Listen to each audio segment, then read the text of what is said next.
Hey students, welcome to week 3 of Personal Finances, Management 232. Here's what we're looking at this week. Be sure you read chapters 6, 7, and 8. We're looking at credit scores this week, and we're looking at how you can assess or look at your credit history, your credit score, your credit report, if you will. Also going to have you spend some time looking at how you can improve your credit score. And then we're also going to look at some of the tools that you can use to strengthen your credit score. So this week is really about credit score, in case you hadn't guessed. First, we're going to start with the topic of managing your money. Again, make sure you read all of Chapter 6. These are just some of the selected highlights out of there. So we're going to talk a little bit about money management this week. The topic is liquidity that we're going to hit up first. And liquidity is real simple, like how fast can you convert your money into cash, right? And it really measures your ability to cover any cash deficiencies that you might have. I mean, we've all run into this before, especially in hard times. You need, cash to go out and buy something. If you don't have cash, what's your next best option? So the more liquid something is, the more closer it is to actually being cash in your wallet or your purse or whatnot. Something that's not very liquid is far away, and it takes a long time for it to be converted, your investment, for example, converted into cash so you can go out and buy something with it. There's a slide coming up. I'll spend in fact, it's this slide right here. So during a strong economy, like we're in right now, in this time period, a lot of job opportunities, income is pretty stable and secure, and there's less reliance on, other credit sources and whatnot. For cash. So during stable times, less liquidity is needed. This is discussed on page 167 and 168. So during like this time period, you should use this time to actually save your money for the times that will eventually come during a recession. If you remember back in 2008 and 9, so it had been 10, 11 years ago. Most of you were probably 9, 10 years old, something like that. Maybe you don't remember this. I remember it, 2008, 9, 10, all the way through about 13, really tough times, very chaotic. During those chaotic times when there's a weak economy, lots of opportunity for job layoffs, people not being able to work very much, your income might get sliced, and at that point, you need to have as close as you can to cash on hand to pay for things, because you may not have money, you may not have access to credit sources and that sort of thing. So during weak economies, in chaotic time, make sure you have a lot of savings ready to go. More liquidity is needed. Some of the places you put your cash: checking accounts, now accounts, mutual funds, treasury bills, CDs, that sort of thing. Some of the advantages and disadvantages are showing you here. Obviously, checking accounts are very liquid.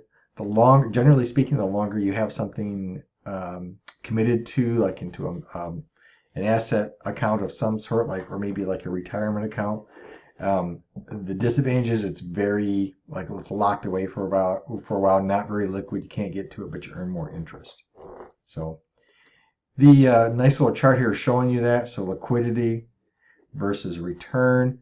If you have a 1-year CD, it's not very liquid. You can't get to it without significant penalty. You can't get to it very quickly, but yet you get a higher return all the way down to checking account, and actually cash would be down here too, even further down here.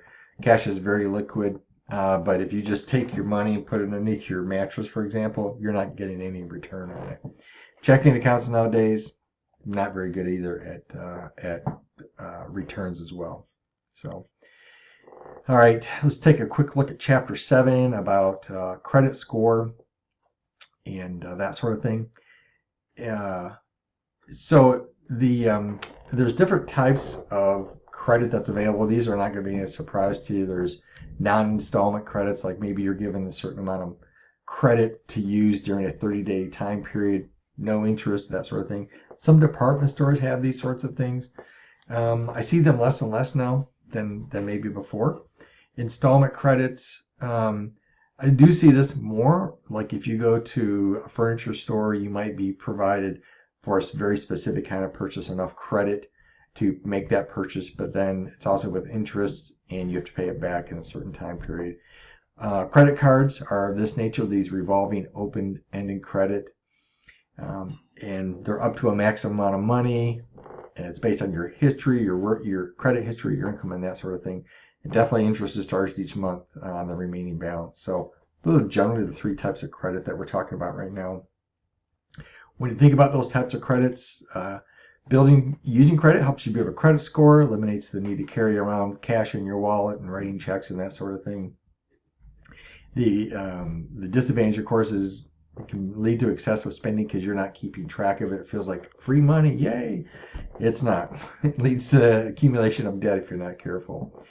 This chart just provides one way to use credit.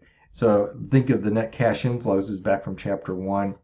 This is all the cash coming into your account each week or each month, however you get paid. In this example, some of that money is going to saving, and some of it's going to payments on credit instead of like the savings. And of course, your money's going to paying your bills and your spending and that sort of thing. Without the use of credit, all of your inflow goes to savings and or spending. Nothing going to payments on credit cards and that sort of thing.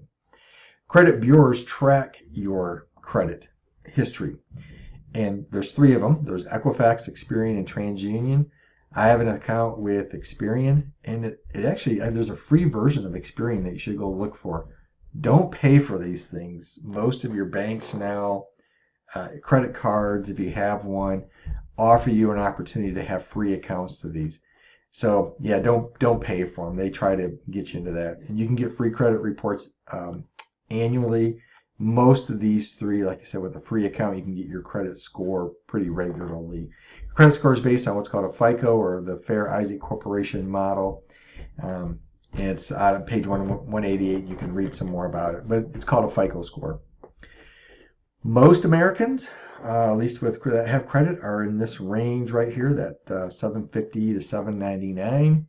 A few people are up here, and a few people are down here too. So generally everybody hangs out right around there.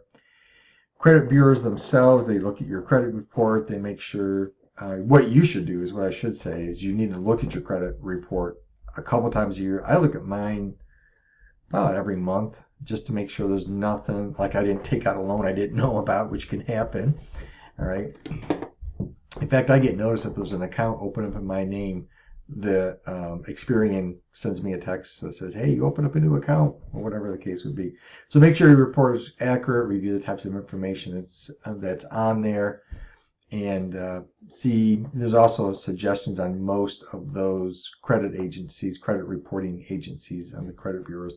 Tells you how to lower your, how to increase your credit score if you want it. So it also tells you like what's bringing your score down. Chapter 8. Let's look at that real quick, about managing your credit. So again, credit cards, there's some advantages for sure. Free financing as long as you pay it off full each month. It's sort of a cool thing if you can do it every month, pay it off. But it's a little bit of a temptation not to pay it off every month. But it's free financing. You can use somebody else's money for 30 days for free. Yeah. And there's an automatically, you automatically get a statement of record keeping, which is kind of nice. You don't have to carry cash around with you. But yeah, you feel like it's free money, and it sort of allows you to spend beyond your means, and you can get in trouble, especially with the excessive spending can lead to some very punishing interest rates. So for example, a loan of $2,000, this is how it grows over time. Just 1.5 interest per month. So this is like a pretty significant increase in what you would pay off if you didn't pay it off every month. Very, very tough situation to be in. So some tips on using credit cards. This is one way. It's a self-imposed credit limit. Again, you know how much money you have coming in. Hopefully you're looking at that by now in this class. And this chart suggests that you would budget no more than a certain amount of money to go towards credit card purchases. And then some goes to savings, and then everything else goes for paying utilities, car, whatever, car repairs, gas, and that sort of thing. That's one way to look at it. So this carves out a certain amount of savings, and then the balance is divided between these two. So yeah, take a hard look at, a good close look at your own finances and your own use of credit cards throughout this course, especially right now in this chapter. So a couple of reminders: make sure you read 6, 7, and 8. Check the syllabus again for the due dates of DQ 1 and 2. The assignment, be sure to download this week the assignments a 4-page APA paper. So make sure you download the template I provided. It's an APA ready paper. It's all ready to go. Basically, you got to replace the text that I put in there. Makes it really simple. Reach out to me with questions you might have. Remember, God is on his throne and he loves you.